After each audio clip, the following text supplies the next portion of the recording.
So இப்போ இந்த deep tech உண்மையாலுமே hardware products made in India ம். அப்படின்ற உலகத்துக்கு போகணும் அப்படின்னா it has to start from ஸ்கூலுங்கிறது நான் ஆணித்தரமாக நம்புறேன். ஏன்னா தட்ஸ் அப்போ அப்பதான் வந்து ஏன்னா இதுல என்ன பண்ணுவாங்க இல்லைன்னா again they'll go back to the rat race.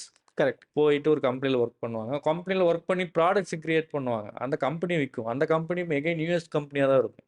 உண்மைதான். ஸோ நம்ம யூரோப் கம்பெனியோ யூஎஸ் கம்பெனியாக இருக்கும். நம்ம இந்தியாவில் ஒரு கம்பெனி ஆரம்பிக்கணும். இந்தியாவில் கம்பெனி ஆரம்பித்து ப்ராடக்டை ஒன்று பில்ட் பண்ணணுங்கிறது சாதாரண விஷயம் கிடையாது. அது எத்தனை சர்டிஃபிகேஷன்ஸ்குள்ளே போய் அது வந்து ஒரு குளோபல் கிரியேட் பண்ணுறது மட்டும் விஷயம் கிடையாது. செல் பண்ணணும். கரெக்ட். அது கஸ்டமருக்கு வேணுங்கிற விஷயத்த அவங்க செல் பண்ணணும். ஆமா. இத்தனை விஷயங்களும் பண்ணுற கம்பெனிஸ் ரொம்ப ரொம்ப கம்மி இந்தியாவில்.